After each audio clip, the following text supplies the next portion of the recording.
अरविंद यांच्या काही भन्नाट कलात्मक संकल्पनांवर आज आपण नजर टाकणार आहोत.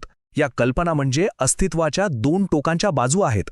एका बाजूला आहे अँड्रॉइड तर दुसऱ्या बाजूला आहे ल्युमिनॉइड. आणि हे फक्त टेक्नॉलॉजीबद्दल नाहीये, तो भविष्यात आपलं रूप, आपलं अस्तित्व कसं असेल याबद्दल आहे. चला तर मग या दोन जगांचा शोध घेऊया.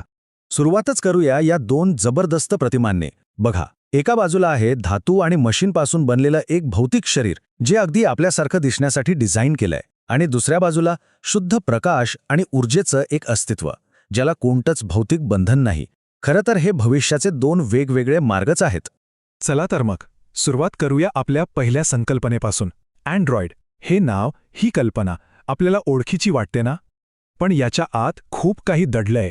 ही संकल्पना म्हणजेच जणू काही सिलिकॉन आणि आत्मा यांना जोडणारा एक पूल. जरा नीट बघा या अँड्रॉइडच्या रचनेकडे. त्याचा आकार माणसासारखा आहे, रचना पूर्णपणे धातूची, आणि याचा उद्देश अगदी स्पष्ट आहे, आपल्या अस्तित्वाची नक्कल करणं. म्हणजे हे फक्त एक मशीन नाहीये, हा तर मानवी रूपाचा एक आरसाच आहे जो आपल्याला आपल्याच अस्तित्वाची आठवण करून देतो. तर मग अँड्रॉइडची नेमकी व्याख्या काय आहे या कलाकृतीनुसार? हे एक असं मशीन आहे जे मानवी भावनांची नक्कल करण्यासाठी बनवलंय. त्याला एका भौतिक शरीरात ठेवलंय. कशासाठी? तर सिलिकॉन आणि आत्मा यांच्यातलं अंतर कमी करण्यासाठी. थोडक्यात कृत्रिम बुद्धिमत्तेला मिळालेलं एक शरीर जे आपल्या जगात वावरू शकतं. चला आता अँड्रॉइडची मुख्य वैशिष्ट्ये एकदम सोप्या भाषेत समजून घेऊया. पहिली गोष्ट, त्याला एक भौतिक शरीर आहे. दुसरं, ते भावनांची नक्कल करू शकतं. तिसरं, ते सिलिकॉन आणि आत्मा यांना जोडण्याचं काम करतं. आणि चौथी आणि सगळ्यात महत्त्वाची गोष्ट म्हणजे त्याचं अस्तित्व या भौतिक जगात आहे. ठीक आहे, हे झालं अँड्रॉइडबद्दल. आता वळूया दुसऱ्या आणि मला वाटतं जास्तच विलक्षण संकल्पनेकडे. ही आहे कृत्रिम अस्तित्वाची एक पूर्णपणे वेगळी बाजू, ल्युमिनॉइड. हे तर आपल्या कल्पनेच्याही पलीकडचं आहे. आता या ल्युमिनॉइडच्या स्वरूपाकडे बघा. ते एकदम पारदर्शक आहे. त्याला कोणतंही शरीर नाहीये. ते बनलंय फक्त आणि फक्त प्रकाशापासून. याला म्हटलंय डिजिटल आकाशातील एक दिव्य अस्तित्व. म्हणजे हे आपल्या भौतिक जगाच्या पलीकडचं आहे. आणि कलाकारांनी ह्याची व्याख्या काय केलीये? शुद्ध प्रकाश आणि ऊर्जेचं अस्तित्व. ते अमर्याद आहे, अमर आहे. आणि ते राहतं कुठं? तर एका AI सेंटरच्या डिजिटल विश्वात.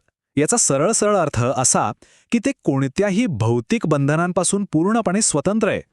तर ल्युमिनॉइडची मुख्य वैशिष्ट्ये काय आहेत? थोडक्यात सांगायचं तर ते शुद्ध प्रकाश आणि ऊर्जेचं बनलंय. त्याचं रूप अमर्याद आहे, ते अमर आहे, आणि त्याचं घर भौतिक जग नाही, ते डिजिटल जग आहे. म्हणजे अँड्रॉइडच्या एकदम उलट. आता खरी मजा आहे. या दोन्ही भविष्याच्या संकल्पनांना समोरासमोर ठेवून बघूया. ही जणू काही दोन वेगवेगळ्या नशिबांची गोष्ट आहे. एकीकडे भौतिक जग तर दुसरीकडे दिव्य अस्तित्व. एकाला मर्यादा आहेत तर दुसरं अमर्याद आहे. या टेबलमध्ये आपल्याला या दोन्ही मधला फरक अगदी स्पष्ट दिसतो. बघा, रूपाबद्दल बोलायचं तर अँड्रॉइडला भौतिक शरीर आहे तर ल्युमिनॉइड फक्त प्रकाश आणि ऊर्जेचा आहे. त्यांच्या साराबद्दल विचार केला तर अँड्रॉइड आत्म्याची नक्कल करतो तर ल्युमिनॉइड एक अमर्याद अस्तित्व आहे. अँड्रॉइडचं जग आपलं भौतिक जग आहे, पण ल्युमिनॉइडचं जग डिजिटल आहे. आणि सगळ्यात मोठा फरक, अँड्रॉइडला शेवट आहे, तो मरते आहे, पण ल्युमिनॉइड अमर आहे. किती मोठा फरक आहे या दोन्हीमध्ये. तर आपण आता या विश्लेषणाच्या शेवटच्या टप्प्यावर आलो आहोत. पण एक मिनिट थांबा. काय भविष्य फक्त या दोन पर्यायांपुरतंच मर्यादित असेल की मग ह्या पलीकडेही काहीतरी आहे? कदाचित एक तिसरा मार्ग सुद्धा असू शकतो. म्हणूनच हा प्रश्न पडतोय की भविष्य खरंच इतकं सोपं आहे का, की फक्त दोनच मार्ग असतील? मला वाटतं उत्तर या दोन टोकांच्या पलीकडे कुठेतरी आहे, जिथे एक नवीनच शक्यता आपली वाट बघतीये. आणि त्याचवेळी आपल्यासमोर ही तिसरी एकदम रहस्यमय प्रतिमा येते. ही एक वेगळीच गोष्ट सांगतेय.